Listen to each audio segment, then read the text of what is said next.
So welcome guys, welcome to the next video of state succession.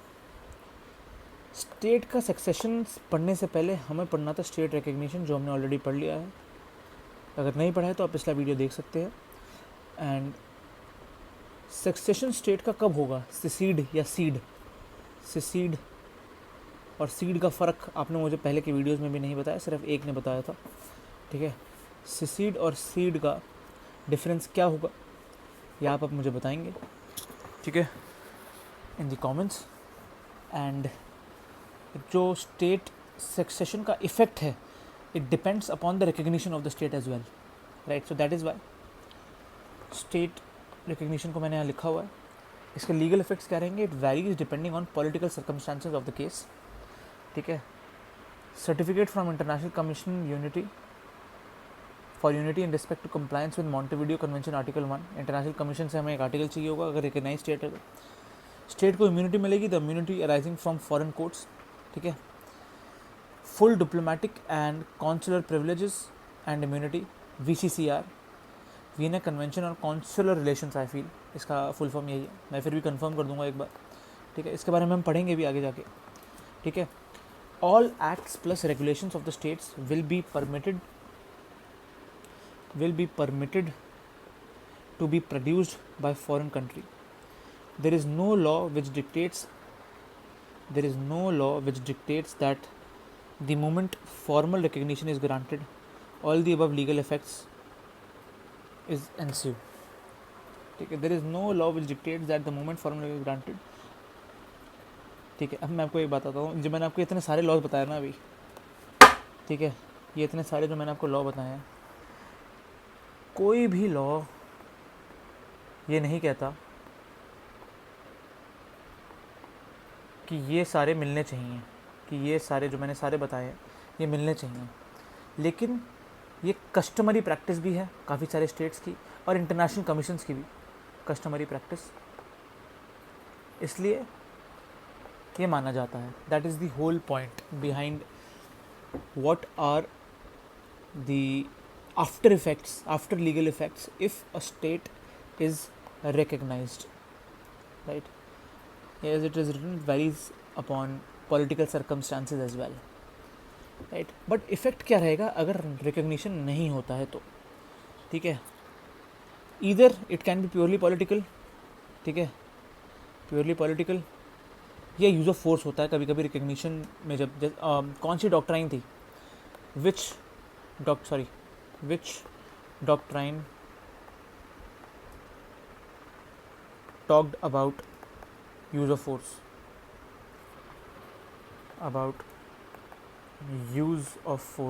tell in the comments, right? Case studies मैंने आपको पढ़ा दी हैं सारी। एक बेसिक है कि एक्सक्लेव और इनक्लेव में फ़र्क क्या होता है, ठीक है। Enclave, it is a part of the country surrounded by completely by the other state. For example Lesotho south Africa के अंडर है, डबली लैंडलॉक कंट्री भी बोल सकते हैं हम इसे, ठीक है। It is an exclave, it is a part of other country separated physically from the physical part of the state by territory of one और मोर स्टेट्स, ठीक है। ठीक है, ये एक कंट्री का पार्ट है लेकिन दूसरी कंट्री के बिल्कुल बीच में स्थित है, ठीक है। ये दो क्वेश्चन है, लेकिन क्वेश्चंस का मैं आपको PYQ का वीडियो ऑफ कोर्स अभी बनाऊंगा, तो आप उसमें ये क्वेश्चन देख सकते हैं। ये सारे केसेस थे जो हमने ऑलरेडी पढ़ लिए हैं, ठीक है। आपको हैंड रिटन फॉर्मेट में भी मैंने भेज दिए हैं सारे केसेस, ठीक है, right. Now we will come to the major points of state succession, ठीक है। मैंने आपसे बात करी कि सिसीड वर्सेस सीड का फ़र्क क्या होता है। सिसीड का मतलब ये हुआ, it refers to the right given to the states to break away from parent country, right. Secede is voluntary transfer of land, ठीक है। सीड ये होता है और सिसीड ये होता है जो मैंने आपको बताया, ठीक है। सो बहुत ही बेसिक डिफरेंसेस है, आई होप आपको समझ आए हों। So secede refers to right given to the states to break away from parent country. अगर किसी भी पेरेंट कंट्री से आपको निकलना है तो सिसीड बोला जाएगा उसे, और अगर आप वॉलंटरीली निकल रहे हैं तो उसे सीड बोला जाएगा। ठीक है, देखिए स्टेट सक्सेशन में दो पार्टीज होती हैं, एक होता है predecessor state and the other is successor state. ठीक है, उसमें भी टाइप्स हैं थोड़े बहुत। कुछ होते हैं सर्वाइवर्स, जिसमें पार्शियल सक्सेशन होता है, in which predecessor state does not survive. ठीक है, एक होता है जिसमें प्रीडिसेसर स्टेट सर्वाइव ही नहीं करता है।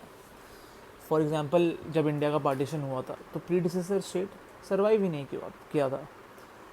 ठीक है, तो दो भागों में बट गया था देश। Article 2B of Vienna convention on succession of states in respect of treaties को हमें भी पढ़ना है।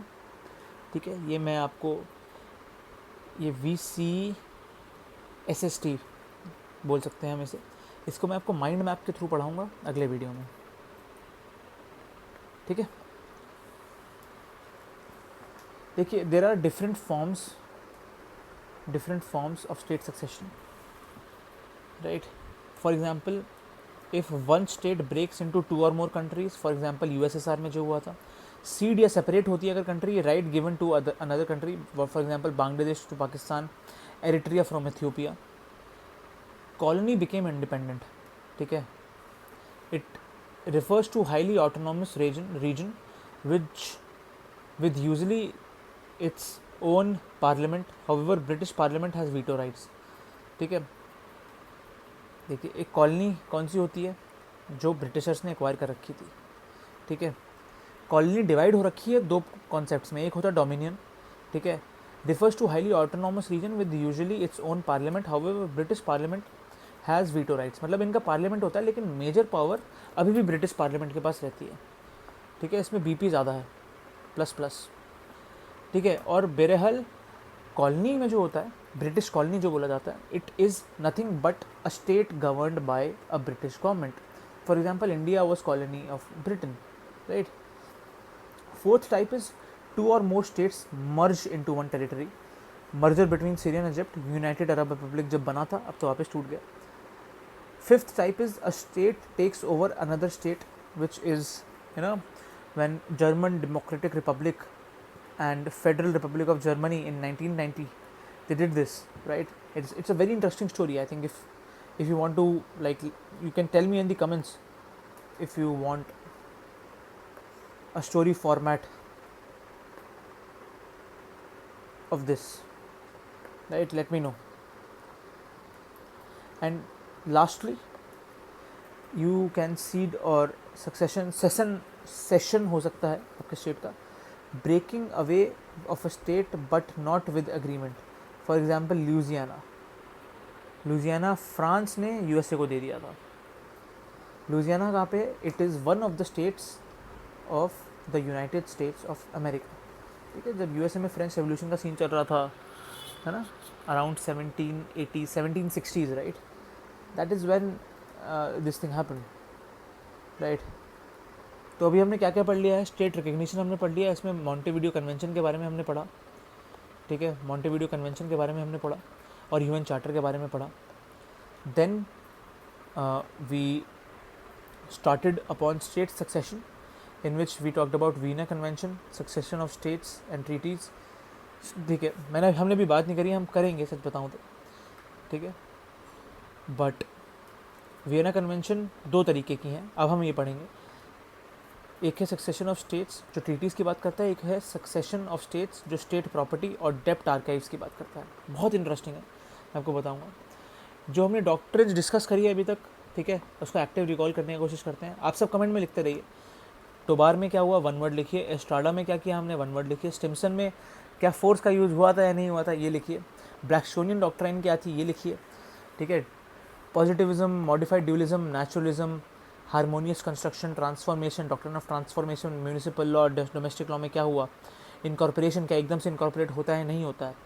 ठीक है, ये सारी थ्योरीज़ हैं और आप सोचिए कि हमने इन सब में पढ़ा क्या है।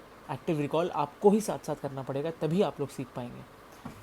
ठीक है, now we will come to the next topic, which is what is the liability of a successor state, right? There are 2 doctrines in this. One is the doctrine of universal succession or continuity, and another one is the clean slate doctrine, right? So this we will study in the next class, right? Thank you so much. If you saw it till here, don't forget to like, share and subscribe. Thank you.